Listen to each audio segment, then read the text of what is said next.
Hello students, आप सबका स्वागत है। आज हम देव के सवैये और कवित्त का भावार्थ समझने की कोशिश करेंगे। चलिए हम शुरुआत करते हैं सवैये से। यहाँ पर कवि देव ने श्री कृष्ण के मनमोहक रूप सौंदर्य का वर्णन किया है। कवि कहते हैं कि कृष्ण के पैरों में पायल और कमर में करधनी बधी है, जिनसे अत्यधिक मधुर ध्वनि निकल रही है। उनके सांवले शरीर में पीले वस्त्र और गले में सुंदर पुष्पों की माला सुशोभित है। कवि आगे कहते हैं कि श्री कृष्ण के सिर पर मोर मुकुट है और उनकी आंखें बड़ी बड़ी और चंचल हैं। उनका मुख चंद्रमा के समान है और उस पर उनकी मंद मंद मुस्कुराहट ऐसे प्रतीत हो रही है जैसे चारों ओर चंद्रमा की किरणें फैल रही हों। अगली पंक्तियों में कवि देव कहते हैं कि जिस प्रकार एक दीपक पूरे मंदिर को रोशन करता है और अंधेरे को दूर भगाता है, ठीक उसी प्रकार संसार रूपी मंदिर में श्री कृष्ण भी एक दीपक की भांति शोभामान हैं, जो अपने ज्ञान के प्रकाश से इस पूरे संसार को रोशन कर रहे हैं और साथ में सबकी सहायता भी करते हैं। कवि देव कहते हैं कि हे ब्रज के दूल्हे श्री कृष्ण, आप अपने भक्त देव की भी सहायता करें। चलिए बढ़ते हैं कवित्त के भावार्थ की तरफ। अपने पहले कवित्त में कवि देव ने बसंत ऋतु को कामदेव के नन्हे शिशु के रूप में दिखाया है। जिस प्रकार जब किसी घर में बच्चा जन्म लेता है तो उस घर में खुशी का माहौल छा जाता है। घर के सभी लोग उस बच्चे की देखभाल में जुट जाते हैं और अनेक प्रकार से उसे बहलाने और प्रसन्न करने की कोशिश करते हैं। घर की बुजुर्ग महिलाएं समय समय पर नमक और राई से उसकी नजर उतारती हैं और सुबह के समय उसे बड़े प्यार से जगाया जाता है ताकि वो रोए नहीं। ठीक उसी प्रकार जब कामदेव का नन्हा शिशु बसंत आता है, तब प्रकृति अपनी खुशी किस किस प्रकार प्रकट करती है, यहाँ पर कवि ने उसी का वर्णन किया है। बसंत ऋतु के आगमन से पेड़ों में नए नए पत्ते निकल आते हैं और डाली डाली रंग बिरंगे फूलों से लद जाती है। मंद मंद हवा बहने लगती है। इसी को देखकर कवि देव कहते हैं कि बसंत एक नन्हे शिशु के रूप में आ चुका है।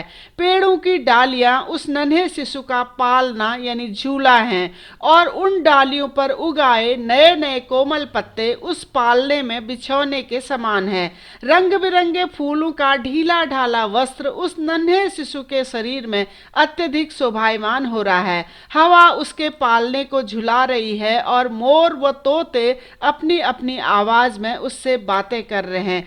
कोयल भी प्रसन्न होकर तालियां बजा बजा कर अपनी प्रसन्नता व्यक्त कर रही है। कमल की कली रूपी नायिका जिसने अपने सिर तक लता रूपी साड़ी पहनी है, वह अपने परागकण रूपी नमक और राई से बसंत रूपी नन्हे शिशु की नजर उतार रही है। कवि आगे कहते हैं कि बसंत रूपी यह नन्हा शिशु कामदेव महाराज का पुत्र है, जिसे सुबह होते ही गुलाब की कलियां चुटकी बजा बजा कर जगाती हैं। दरअसल बच्चों, गुलाब की कली जब सुबह खिलती है तो खिलने से पहले थोड़ा सा चटकती है। यहाँ पर उसी की बात की गई है। चलिए अब बढ़ते हैं अपने दूसरे कवित्त की तरफ। पूर्णमासी की रात को जब पूरा चंद्रमा अपनी चांदनी बिखेरता है तो आकाश और धरती बहुत खूबसूरत दिखाई देते हैं और हर जगह छीनी और पारदर्शी चांदनी ही चांदनी नजर आती है। कवि ने यहाँ पर उसी चांदनी रात का बहुत खूबसूरती से वर्णन किया है। पूर्णमासी की चांदनी रात पर धरती और आकाश के सौंदर्य को निहारते हुए कवि कहते हैं कि चांदनी रात में सारा संसार दूधिया रोशनी में नहाया हुआ ऐसा प्रतीत होता है जैसे यह सारा संसार स्फटिक की शिला यानी स्फटिक एक पत्थर होता है, उससे बना हुआ एक सुंदर मंदिर हो। और कवि की नजरें जहां तक जाती है वहां तक उन्हें चांदनी ही चांदनी नजर आती है। उसे देखकर कवि को ऐसा प्रतीत हो रहा है जैसे धरती पर दही का समंदर हिलोरे ले रहा हो और चांदनी रूपी दही का यही समंदर उन्हें समस्त आकाश में भी उमड़ता हुआ नजर आता है। चांदनी इतनी झीनी और पारदर्शी है कि कवि की नजरें उसे स्पष्ट देख पा रही हैं। कवि आगे कहते हैं कि धरती पर फैली हुई चांदनी की रंगत किसी फर्श पर फैले दूध के झाग के समान उज्जवल है और उसकी स्वच्छता और स्पष्टता दूध के बुलबुले के समान झीनी और पारदर्शी है। कवि को इस चांदनी रात में आकाश के तारे भी सुंदर सुसज्जित खड़ी किशोरियों की भांति लग रहे हैं और उन सुंदर किशोरियों को देखकर कवि को ऐसा लग रहा है जैसे कि मोतियों को चमक मिल गई हो या फिर मल्लिका के फूलों को यानी बेल के फूलों को रस मिल गया हो।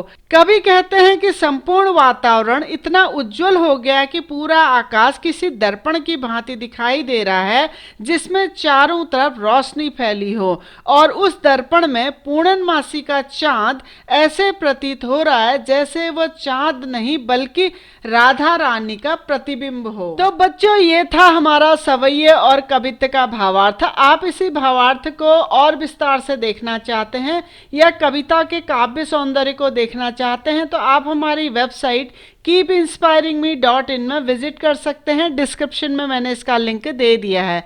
अगर आपको वीडियो अच्छा लगा तो प्लीज़ चैनल को लाइक करें, सब्सक्राइब करें और आने वाली वीडियो की इंफॉर्मेशन के लिए बेल आइकन को दबा दीजिए। धन्यवाद।